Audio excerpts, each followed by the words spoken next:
नमस्ते, सत श्री अकाल। कैसे हैं आप लोग? उम्मीद करती हूँ ठीक होंगे, खुश होंगे। मैं हूँ हज़ीका अली और मेरे साथ हैं तारिक नियाजी। अस्सलाम वालेकुम, नमस्ते, सत श्री अकाल। उम्मीद करता हूँ ठीक होंगे, खुश होंगे। दोस्तों जहाँ रहें खुश रहें, माँ बाप का ख्याल करें क्योंकि माँ बाप है तो सब कुछ है। तो आज की हमारी वीडियो है बहुत ही इंटरेस्टिंग, श्री नरेंद्र मोदी जी से रिलेटेड। सो स्टार्ट करते हैं अपनी वीडियो को। Let's start. ओके गाइस, तो वीडियो का टाइटल है PM Shri Narendra Modi speech at United Nations general assembly in news. So start. माननीय अध्यक्ष महोदय, श्रीमान सेम कुरेशा जी, अंडर सेक्रेटरी जनरल श्रीमान गेठू जी, विशिष्ट प्रतिनिधिगण और मित्रों, सर्वप्रथम मैं संयुक्त राष्ट्र महासभा के 69वें सत्र के अध्यक्ष चुने जाने पर आपको हार्दिक शुभकामनाएं देता हूं। भारत के प्रधानमंत्री के रूप में मैं पहली बार आप सबको संबोधित करने का मेरे लिए अत्यंत सम्मान की बात है।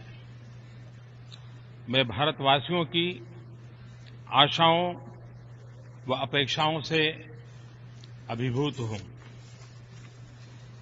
उसी प्रकार मुझे इस बात का पूरा भान है कि विश्व को 1.25 बिलियन लोगों से क्या अपेक्षाएं हैं।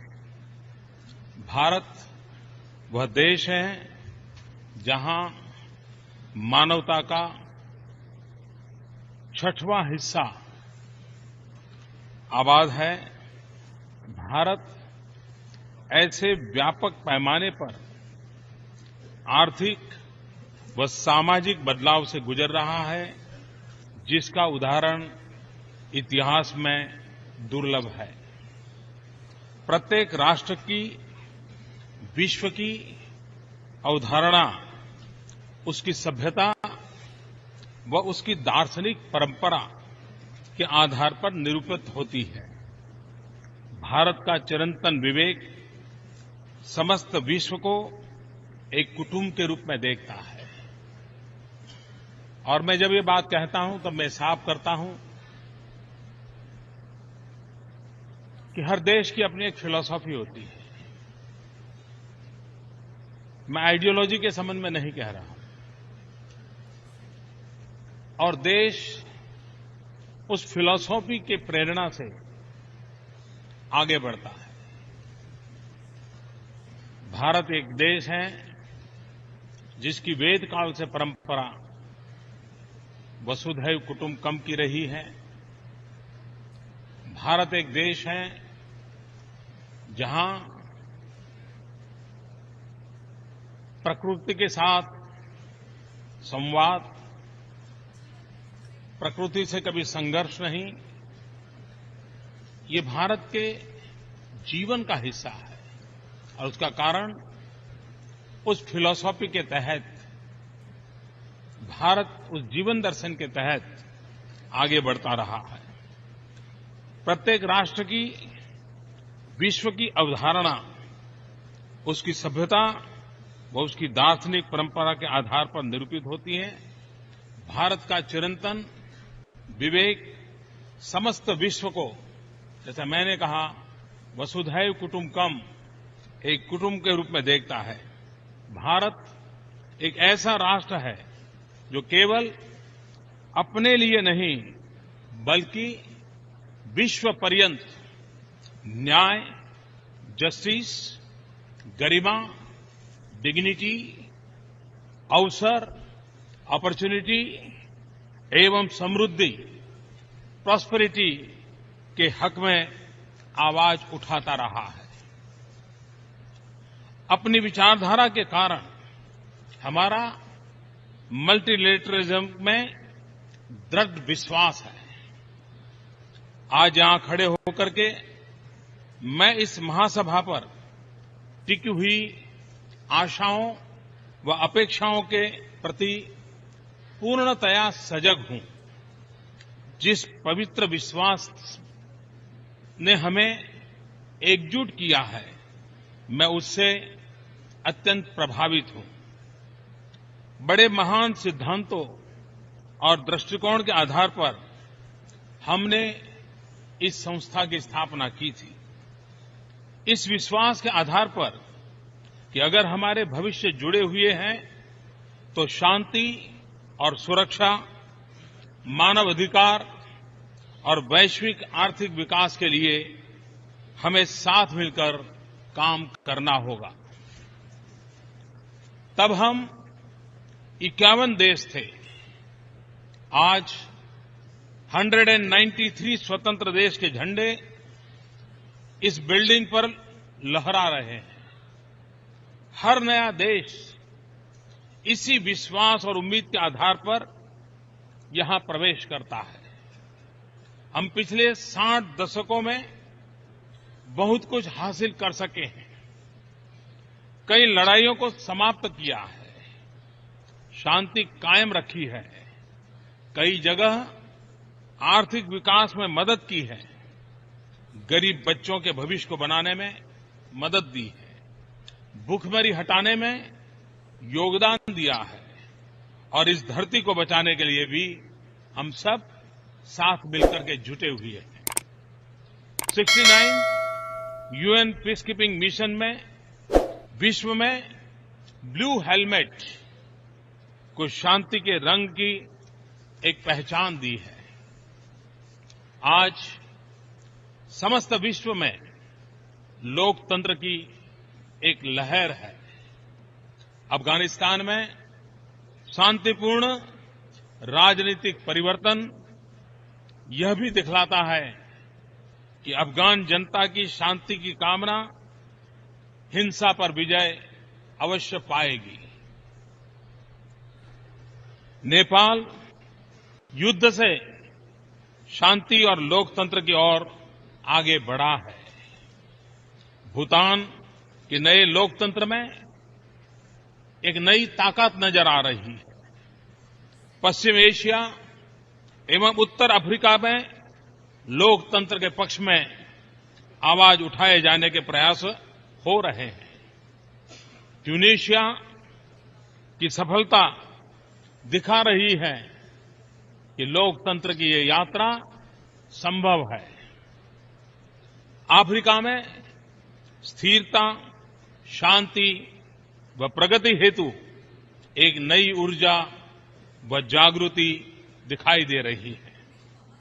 हमने एशिया और उसके पूरे अभूतपूर्व समृद्धि का अभ्युदय देखा है, जिसके आधार में शांति एवं स्थिरता की शक्ति समाहित है। अपार संभावनाओं से समृद्ध महादेश लैटिन अमेरिका स्थिरता एवं समृद्धि में साझा प्रयास में एकजुट हो रहा है। यह महादेश विश्व समुदाय के लिए एक महत्वपूर्ण आधार स्तंभ सिद्ध हो सकता है। भारत अपनी प्रगति के लिए एक शांतिपूर्ण और स्थिर अंतर्राष्ट्रीय वातावरण की अपेक्षा करता है। हमारा भविष्य हमारे पड़ोस से जुड़ा हुआ है। इसी कारण मेरी सरकार ने पहले ही दिन से पड़ोसी देशों से मित्रता और सहयोग बढ़ाने पर पूरी प्राथमिकता दी है और पाकिस्तान के प्रति भी मेरी यही नीति है। मैं पाकिस्तान से मित्रता और सहयोग बढ़ाने के लिए पूरी गंभीरता से शांतिपूर्ण वातावरण में बिना आतंक के साये के साथ द्विपक्षीय वार्ता करना चाहता हूं, लेकिन पाकिस्तान का भी यह दायित्व है कि उपयुक्त वातावरण बनाए और गंभीरता से द्विपक्षीय बातचीत के लिए सामने आए और इस मंच पर बात उठाने से समाधान के प्रयास कितने सफल होंगे, इस पर कईयों को शक है। आज हमें बाढ़ से पीड़ित कश्मीर के लोगों को सहायता देने पर ध्यान देना चाहिए, जो हमने भारत में बड़े पैमाने पर आयोजित किया है। और इसके लिए सिर्फ भारत में पाकिस्तान, भारत में कश्मीर, उसी का ख्याल रखने पर हम रुके नहीं हैं। हमने पाकिस्तान को भी कहा, क्योंकि उस क्षेत्र में भी बाढ़ का असर था। हमने उनको भी कहा कि हम जिस प्रकार से कश्मीर में बाढ़ पीड़ितों की सेवा कर रहे हैं, हम पाकिस्तान में भी उन बाढ़ पीड़ितों की सेवा करने के लिए हमने सामने से प्रस्ताव रखा था।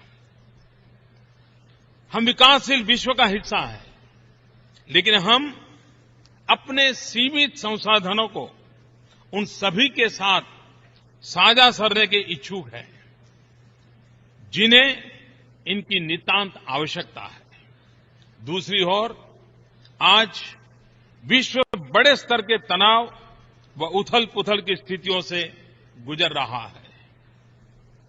बड़े युद्ध नहीं हो रहे हैं, परंतु तनाव एवं संघर्ष सब दूर नजर आ रहा है, बहुतेरे हैं। शांति का अभाव है तथा भविष्य के प्रति अनिश्चितता है। आज भी व्यापक रूप से गरीबी फैली हुई है। एक होता हुआ एशिया प्रशांत क्षेत्र, पैसिफिक रीजन भी समुद्रवर्ती सुरक्षा, जो कि इसके भविष्य के लिए आधारभूत महत्व रखती है, कर बहुत चिंतित है। यूरोप के सम्मुख नए विभाजन का खतरा मंडरा रहा है। पश्चिम एशिया में विभाजक रेखाएं और आतंकवाद बढ़ रहे हैं। हमारे अपने क्षेत्र में आतंकवाद के अस्थिरताकारी खतरे से जूझना जारी है। हम पिछले 4 दशक से इस संकट को झेल रहे हैं। आतंकवाद नए नए रूप और नाम से प्रकट होता जा रहा है। इसके खतरे से छोटा या बड़ा, उत्तर में हो या दक्षिण में, पूरब में हो या पश्चिम में, कोई भी देश मुक्त नहीं है। मुझे याद है, जब मैं 20 साल पहले विश्व के कुछ नेताओं से मिलता था और आतंकवाद की चर्चा करता था, तो उनको ये बात गले नहीं उतरती थी। वो कहते थे तो लॉ एंड ऑर्डर प्रॉब्लम है। लेकिन धीरे धीरे आज पूरा विश्व देख रहा है कि आतंकवाद किस प्रकार के फैलाव करता चला जा रहा है। परंतु क्या हम वाकई इन ताकतों को से निपटने के लिए सम्मिलित रूप से ठोस अंतर्राष्ट्रीय प्रयास कर रहे हैं? और मैं मानता हूं ये सवाल बहुत गंभीर है। आज भी कई देश आतंकवादियों को अपने क्षेत्र में पनाह दे रहे हैं और आतंकवाद को अपनी नीति का उपकरण मानते हैं। और जब good terrorism and bad terrorism ये बातें सुनने को मिलती है, तब तो आतंकवाद के खिलाफ लड़ने की हमारी निष्ठाओं पर भी सवाल या निशान खड़े होते हैं।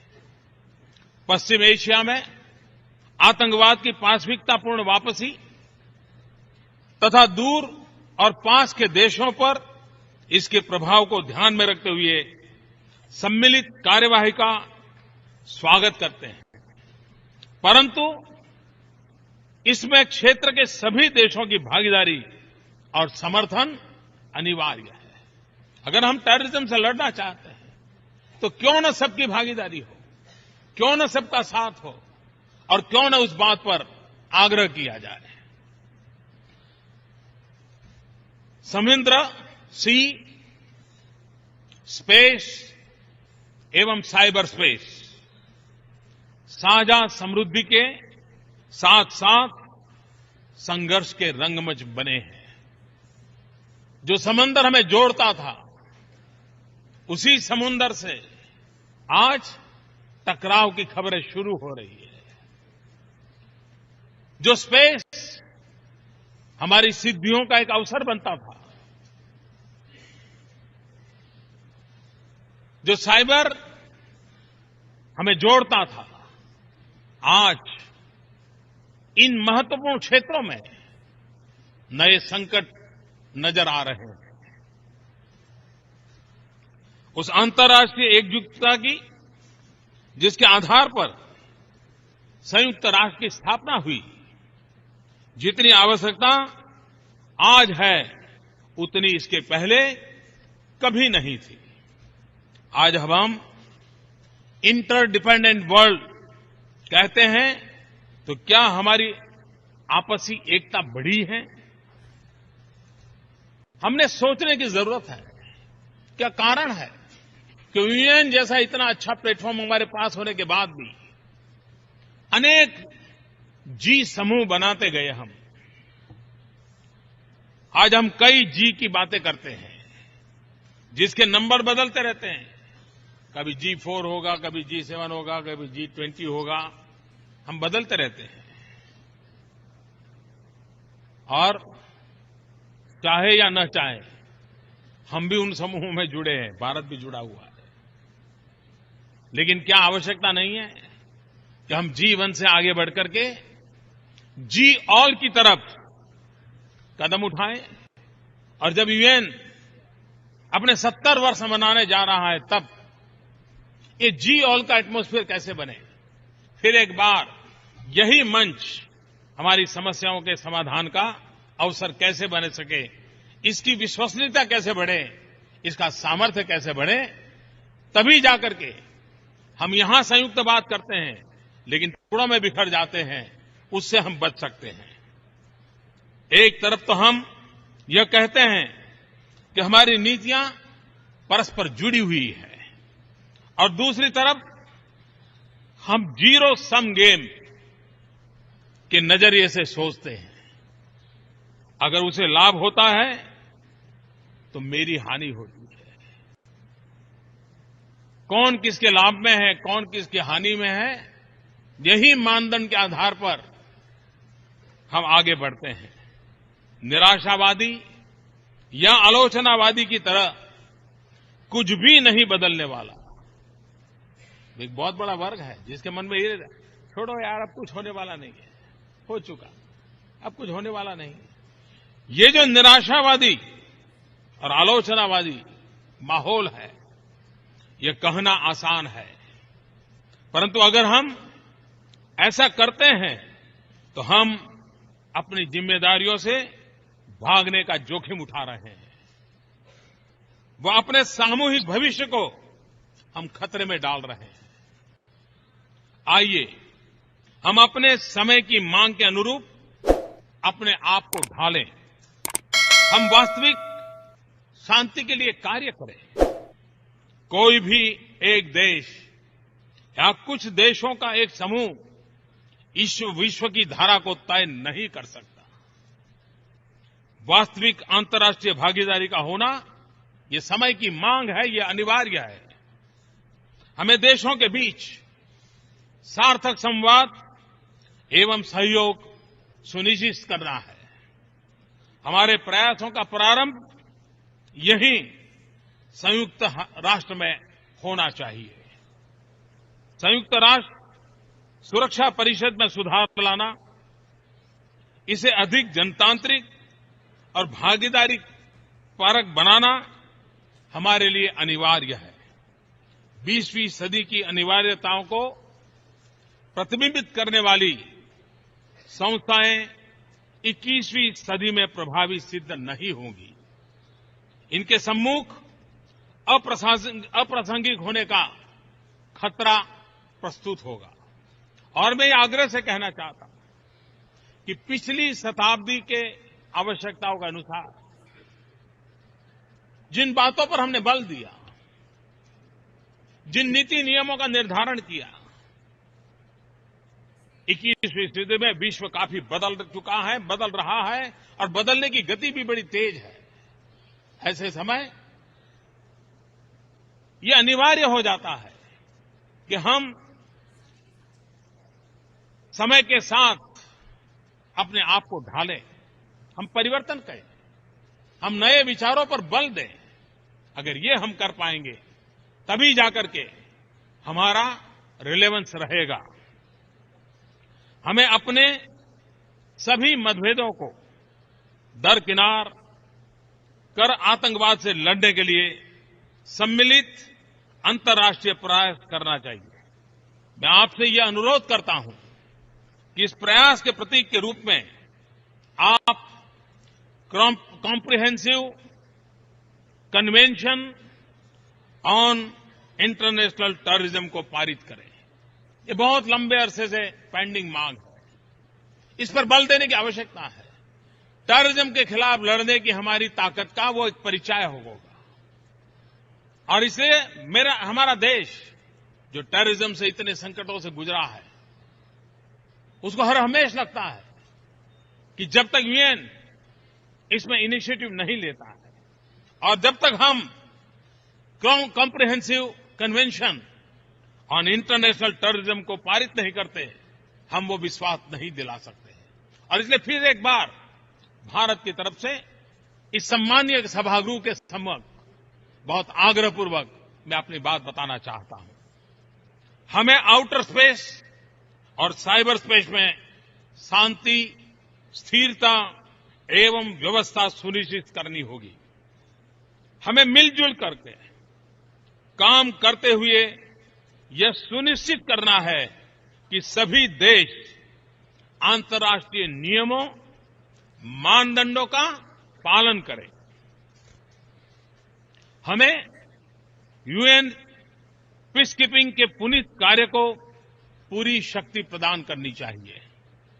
जो देश अपनी सैन्य टुकड़ियों का योगदान करते हैं, उन्हें निर्णय प्रक्रिया में शामिल करना चाहिए। निर्णय प्रक्रिया में शामिल करने से उनका हौसला बुलंद होगा। वो बहुत बड़ी मात्रा में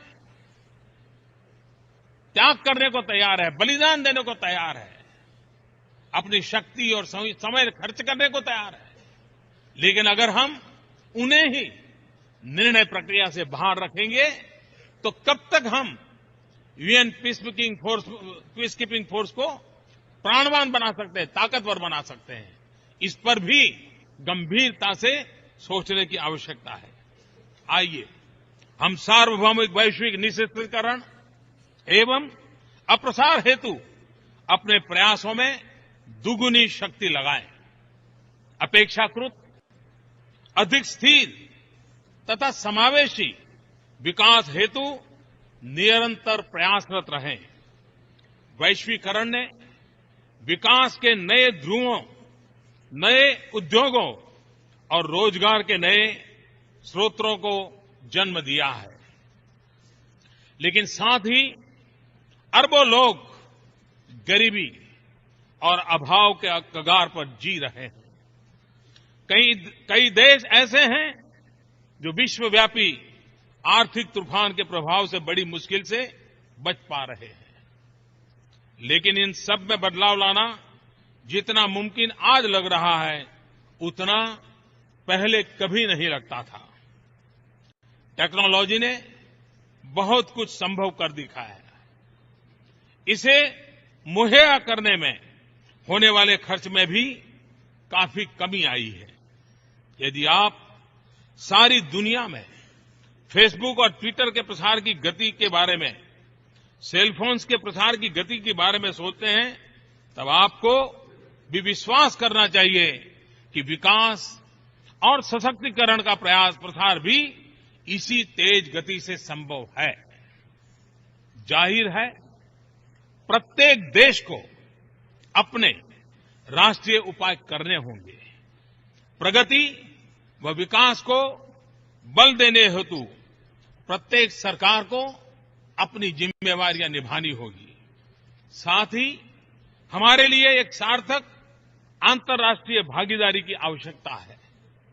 एक स्तर पर इसका अर्थ हुआ नीतियों का बेहतर समन्वय, ताकि हमारे प्रयत्न परस्पर सहयोग को बढ़ावा दे तथा दूसरे को क्षति न पहुंचाए। ये उसकी पहली शर्त है कि दूसरे को क्षति न पहुंचाए। इसका यह भी अर्थ है कि जब हम अंतर्राष्ट्रीय व्यापारिक संबंधों की रचना करते हैं तो हमें एक दूसरे की चिंताओं व हितों का भी ध्यान रखना चाहिए। जब हम विश्व के अभाव के स्तर के विषय में सोचते हैं, आज बेसिक सैनिटेशन 2.5 बिलियन लोगों की पहुंच के बाहर है। आज 1.3 बिलियन लोगों को बिजली उपलब्ध नहीं है और आज 1.1 बिलियन लोगों को पीने का शुद्ध पानी उपलब्ध नहीं है। तब स्पष्ट होता है कि अधिक व्यापक व संगठित रूप से अंतर्राष्ट्रीय कार्यवाही करने की प्रबल आवश्यकता है। हम केवल आर्थिक वृद्धि के लिए इंतजार नहीं कर सकते। भारत में मेरे विकास के एजेंडा के सबसे महत्वपूर्ण पहलू इन्हीं मुद्दों पर केंद्रित है और मैं मानता हूं कि हमें पोस्ट 2015 डेवलपमेंट एजेंडा में इन्हीं बातों को केंद्र पर रखना चाहिए और उन पर ध्यान देना चाहिए। रहने लायक तथा संवहनीय, टिकाऊ, सस्टेनेबल विश्व की कामना के साथ हम काम करें। इन मुद्दों पर ढेर सारे विवाद एवं दस्तावेज उपलब्ध हैं, लेकिन हम अपने चारों ओर ऐसी कई चीजें देखते हैं जिनके कारण हमें चिंतित व आगाह हो जाना चाहिए और ऐसी भी चीजें हैं जिन्हें देखने से हमें चिंतित होते जा रहे हैं। जंगल, पशु पक्षी, निर्मल नदियां व झीलें और नीला आसमान। मैं 3 बातें कहना चाहूंगा। पहली बात, हमें चुनौतियों से निपटने के लिए अपनी जिम्मेदारियों को निभाने में ईमानदारी बरतनी चाहिए। विश्व समुदाय ने सामूहिक कार्यवाही के सुंदर संतुलन को स्वीकारा है, जिसका स्वरूप कॉमन बट डिफरेंशिएटेड रिस्पांसिबिलिटीज, इसे सतत कार्यवाही का आधार बनाना होगा। इसका यह भी अर्थ है कि विकसित देशों को फंडिंग व टेक्नोलॉजी ट्रांसफर की अपनी प्रतिबद्धता को अवश्य पूरा करना चाहिए। दूसरी बात, राष्ट्रीय कार्यवाही अनिवार्य है। टेक्नोलॉजी में बहुत कुछ संभव कर दिया है, जैसे नवीनीकरणीय ऊर्जा प्रौद्योगिकी, रिन्यूएबल एनर्जी टेक्नोलॉजी। आवश्यकता है तो सृजनशीलता व प्रतिबद्धता की। भारत अपनी टेक्नोलॉजी व क्षमता को साझा करने के लिए तैयार है, जैसा कि हमने हाल ही में सार्क देशों के लिए एक निःशुल्क उपग्रह की घोषणा की है। तीसरी बात, हमें अपनी जीवन शैली को बदलने की आवश्यकता है। जिस ऊर्जा का उपयोग न हुआ हो वह सबसे साफ ऊर्जा है। इससे आर्थिक नुकसान नहीं होगा, अर्थव्यवस्था को एक नई दिशा मिलेगी। हमारे भारतवर्ष में प्रकृति के प्रति आदर भाव आध्यात्म का अभिन्न अंग है। हम प्रकृति की देन को पवित्र मानते हैं। और मैं आज एक और विषय पर भी ध्यान आकर्षित करना चाहता हूं। जब हम क्लाइमेट चेंज की बात करते हैं, हम होलिस्टिक हेल्थ केयर की बात करते हैं, हम प्रकृति के साथ जुड़ने की बात करते हैं, हम जब बैक टू बेसिक की बात करते हैं, तब मैं उस विषय पर आज विशेष रूप से आपसे एक बात कहना चाहता हूं। योग हमारी पुरातन पारंपरिक अमूल्य देन है। योग मन व शरीर विचार व कर्म, संयम व उपलब्धि की एकात्मता का तथा मानव व प्रकृति के बीच सामंजस्य का मूर्त रूप है। यह स्वास्थ्य व कल्याण का समग्र दृष्टिकोण है। योग केवल व्यायाम भर न होकर अपने आप से तथा विश्व व प्रकृति के साथ तादात्म्य को प्राप्त करने का माध्यम है। यह हमारी जीवन शैली में परिवर्तन लाकर तथा हम में जागरूकता उत्पन्न करके जलवायु परिवर्तन से लड़ने में सहायक हो सकता है। आइए हम एक अंतर्राष्ट्रीय योग दिवस को आरंभ करने की दिशा में कार्य करें। अंततः हम सब एक ऐतिहासिक क्षण से गुजर रहे हैं। प्रत्येक युग अपनी विशेषताओं को से परिभाषित होता है।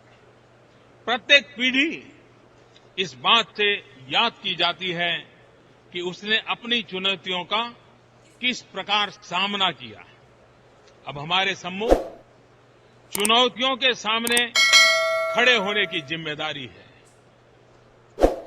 अगले वर्ष हम 70 वर्ष के हो जाएंगे। हमें अपने आप से पूछना होगा कि क्या हम तब तक प्रतीक्षा करें जब हम 80 या 100 के हो जाएं। मैं मानता हूं कि यूएन के लिए अगला साल एक अपॉर्चुनिटी है। जब हम 70 साल की यात्रा के बाद लेखा जोखा लें, कहां से निकले थे, क्यों निकले थे, क्या मकसद था, क्या रास्ता था, कहां पहुंचे, कहां पहुंचना है, 21वीं सदी के कौन से पड़कार हैं, कौन सी चैलेंजेस हैं, उन सबको ध्यान में रखते हुए पूरा एक साल व्यापक विचार मंथन हो। हम यूनिवर्सिटीज को जोड़ें, नई जनरेशन को जोड़ें, जो हमारे पिछले कार्यकाल का विगत से मूल्यांकन करे, उसका अध्ययन करे और हमें वो भी अपने विचार दें। हम नई पीढ़ी को हमारी नई यात्रा के लिए कैसे जोड़ सकते हैं। और इसलिए मैं कहता हूं कि 70 साल ये अपने आप में एक बहुत बड़ा अवसर है। इस अवसर का हम उपयोग करें और उसे उपयोग कर करके एक नई चेतना के साथ, नई प्राण शक्ति के साथ, नए उमंग और उत्साह के साथ, आपस में नए विश्वास के साथ हम यूएन की यात्रा को एक नया रूप रंग दें। इसलिए मैं समझता हूं कि 70 वर्ष एक हमारे लिए बहुत बड़ा अवसर है। आइए हम संयुक्त राष्ट्र सुरक्षा परिषद में सुधार लाने के अपने वादे को निभाएं। ये बात लंबे अरसे से चल रही है, लेकिन उन वादों को निभाने की सामर्थ्य हम खो चुके हैं। और इसमें आज फिर से आग्रह करता हूं कि हम उस विषय में गंभीरता से सोचें। आइए हम अपने पोस्ट 2015 डेवलपमेंट एजेंडा के लिए अपनी प्रतिबद्धता को पूरा करें। आइए सन 2015 को हम विश्व के प्रगति प्रवाह को एक नया मोड़ देने के वाले वर्ष के रूप में अविस्मरणीय बनाएं। वर्ष 2015 एक नितांत यात्रा के प्रस्थान बिंदु के रूप में मानव इतिहास में दर्ज हो और ये हम सबकी सामूहिक जिम्मेवारी है। मुझे विश्वास है कि इस सामूहिक जिम्मेवारी को हम पूरी तरह निभाएंगे। आप सबका बहुत बहुत आभार, धन्यवाद, नमस्ते।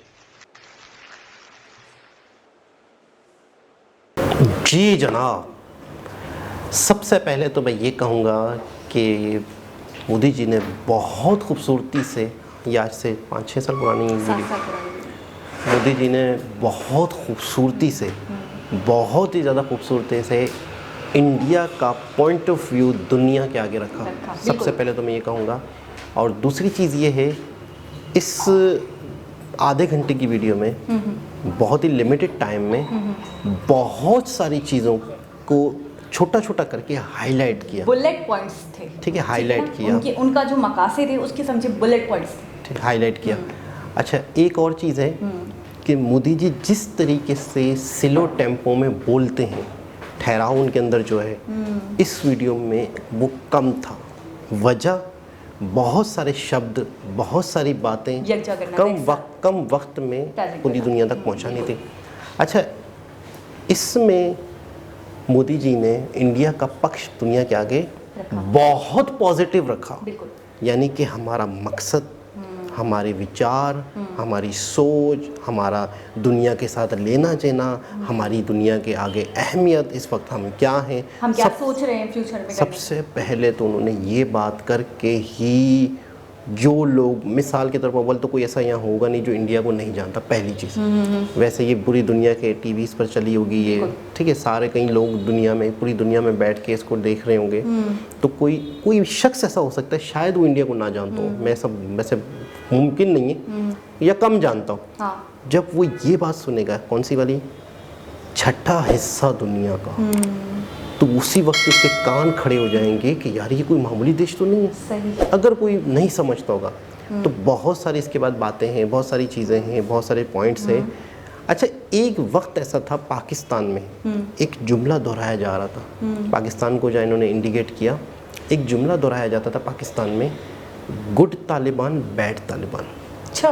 एक वक्त ऐसा था कि ये चीज़ चली थी कि यार कुछ लोग तो ऐसे हैं जो कि यहूदियों को, तो काफिरों को, तो इनको, तो उनको ख़त्म करना चाहते हैं, ठीक है। जो मुसलमानों के दुश्मन नहीं हैं, ऐसे तालिबान भी हैं। तो ये गुड तालिबान है। तो ये गुड तालिबान करते हैं हम इनको, पूरी बात सुनिए। और जो तालिबान कुछ भी नहीं देख रहे, कहीं पर भी एक मुसलमान लड़की है, उसने अगर कोई पजामा टाइट पहना हुआ है, सर पे दुपट्टा नहीं किया हुआ, या कोई भी ऐसे लोग हैं जो मतलब उनकी कुछ लोग ऐसे कि बस कोई भी है मार डालो, कोई भी है वो इस मतलब इस्लाम से हटके काम कर रहा है, वो उसको ख़त्म कर दो। कुछ लोगों की सोच इस तरह की। तो एक वक्त ऐसा ज़रूर आया था, या ऐसा वक्त भी था जब ये जुमले चल रहे थे कि यार कुछ लोग तो तालिबान अच्छे हैं, कुछ लोग तो तालिबान, क्योंकि वो यहूदियों को मार रहे हैं तो वो हमारी नज़र में अच्छे हैं, ठीक है ना, तो कुछ लोग तो बुरे हैं। तो ये एक डिबेट होती थी। उस पॉइंट को मोदी जी ने वाजे किया कि जब इस तरह का भी अगर कहा जाए तो हम कहाँ खड़े हैं, हमें सोचना चाहिए। और मैं कहता हूँ कि इसके बाद पता नहीं पाकिस्तान के उस वक्त प्राइम मिनिस्टर कौन थे, उन्होंने क्या जवाब दिया, क्या नहीं दिया, किन अल्फाज का इस्तेमाल किया। मतलब मैं तो अभी जो हमने ये वीडियो देखी, तो जिसमें मैं कहूँगा कि पाकिस्तान को कम से कम पाकिस्तान को लाजवाब कर दिया। अच्छा, मैं यहाँ से स्टार्ट करना चाहूँगी। मुझे सबसे बेहतरीन बात ये लगी कि जब उन्होंने ये बात बोली कि बाढ़ आई थी, तो हमने यहाँ की कश्मीरियों और वहाँ की कश्मीरियों में फ़र्क नहीं समझा, बल्कि हमने सहयोग देने का ऑफ़र किया कि हम उनकी भी हेल्प करना चाहते हैं, उनकी भी मदद करना चाहते हैं, क्योंकि जाहिर सी बात है, बाढ़ आती है, तबाहाली होती है, लोग घर बेघर हो जाते हैं, तबाहाल हो जाते हैं। तो मुझे ये चीज़ बड़ी अच्छी लगी कि हमेशा हम बड़ी नेगेटिव इमेज देखते हैं। अभी मैं मोदी जी, प्राइम मिनिस्टर, बड़े लीडर, बड़े मिनिस्टर साइड में, इस इंसान की तो हमेशा गलत इमेज ही बनती है ना हमारी कंट्री में। तो एक इतना गलत इंसान कैसे सोच सकता है आपकी कंट्री के लोगों के बारे में, वो भी उस खित्ते के बारे में जिसको लेकर इतना तजाद रहा हो कि हमारे यहाँ हमारी बुक्स में हम पढ़ते हैं कि सबसे बड़ा मसला ही हमारे बीच में तो मसला है कश्मीर है, जो कभी हल नहीं होने वाला, ना कभी होगा। तो एक इंसान कैसे इक्वलिटी का मुजाहरा कर रहा है, वो कैसे सामने से कह रहा है कि जी हमें तो उनका भी अफसोस था, हमारे दिल में तो उनका भी दर्द था। और दूसरी बात ये, उनने बहुत बहुत बहुत पॉजिटिव कर दिया इंडिया को यहाँ पे, जब उन्होंने कहा कि हम लकीर के फ़कीर नहीं बनना चाहते, जो पहले से होता आया है हम वो ही नहीं दोहराना चाहते। और दूसरी बात ये है कि हम अपने पड़ोसियों के साथ मित्रों वाला सलूक करना चाहते हैं, हम उन्हें दोस्त बनाना चाहते हैं। मैं अभी से दावत देता हूँ, मैं अभी से बोलता हूँ कि मेरे जितने भी पड़ोसी हैं वो मेरे मित्र हैं, मेरे दोस्त हैं, मैं अभी से हाथ बढ़ाता हूँ उनकी तरफ दोस्ती का। और जो भी मामलात हैं, जो भी मसले मसाइल हैं, जो भी कशीदगियाँ हैं, उनको साइड में रखता हूँ। लेकिन टेररिज्म पे बात हुई, क्योंकि टेररिज्म कहीं पे भी, देखिए टेररिज्म के हवाले से हम वैसे भी सुनते हैं कि टेररिज्म का कोई रिलीजन नहीं, कोई मज़हब नहीं। अगर आप टेररिज्म को इस्लाम या हिंदुज़म या किसी भी मज़हब से रिलेट करते हो तो मैं नहीं मानती, क्योंकि टेररिज्म हैज़ नो रिलीजन, ठीक है ना। जो खुदकुश हमलावर होते हैं, जो किसी बिल्डिंग में बमबारी कर देते हैं, या अपने आप को सुसाइड बम्बर होते हैं, उड़ा लेते हैं, और फिर वहाँ पे इतनी आवाम होती है, इतनी जनता होती है, इतना नुकसान होता है, तो क्या उनका कोई रिलीजन होगा, कोई भी मज़हब आपको ये अलाउ करता है? अगर हम इस चीज़ को लेकर जज करें कि जी नहीं, हम हमेशा ये बात करते हैं, तो मैं तो कहूँगी 100% उनकी बात ठीक है, वो गलत बात तो नहीं करे। अगर वो इस चीज़ को के ख़िलाफ़ हैं कि टेररिज्म नहीं होना चाहिए, इस पर बात होनी चाहिए, हर किसी को इसके ख़िलाफ़ लड़ना चाहिए, इसके ऊपर हमें अमन कायम करना चाहिए हर जगह, क्योंकि उन्होंने खुद बोला कि इंडिया ने बहुत कुछ झेला है टेररिज्म के हवाले से। दूसरी बात यह है कि कश्मीर की बात उन्होंने इतने अच्छे तरीके से करी, खुश असलूबी के साथ, हर बात हर पक्ष को वो समझाते चले गए। आपने सही कहा कि अभी हमें थोड़ी स्पीड ज़्यादा लगी उनकी बोलने की, क्योंकि मुझे ऐसा लग रहा था कि बहुत कुछ कवर करना था और वो कुछ भी छोड़ना नहीं चाहते थे, क्योंकि वो सब क्लियर करना चाहते। अच्छा, ये इब्तिदाइया दौर है इनका, ये जब PM बने हैं, क्योंकि 14 में बने और ये 15 की स्पीच है, और उस वक्त इंडिया 69 ईयर्स हो गए थे इंडिपेंडेंसी को, और आई थिंक 70 होने वाले थे नेक्स्ट ईयर। तो वो बार बार इस चीज़ को हाईलाइट कर रहे थे कि हमने 70 तक क्या किया, हम 70 के हो गए, हमने क्या किया, और फिर हम पास्ट को छोड़ देते हैं, हमें फ्यूचर का सोचते हैं। और मैं कहूँगी क्या सोचा, क्या कमाल की सोच है, कितना कुछ करके दिखाया। आज हम 22 में बैठे हैं, ये हमारे हिसाब से 7 साल पुरानी वीडियो है। मैं कहूँगी 1% भी नहीं बोला है, जो बोला है वो तो हुआ है, लेकिन उससे कहीं ज़्यादा आगे जाके उन्होंने किया है। उन्होंने खुद बोला कि मैं इस बारे में बड़ा सोचता हूँ कि इंडिया कहाँ खड़ा है।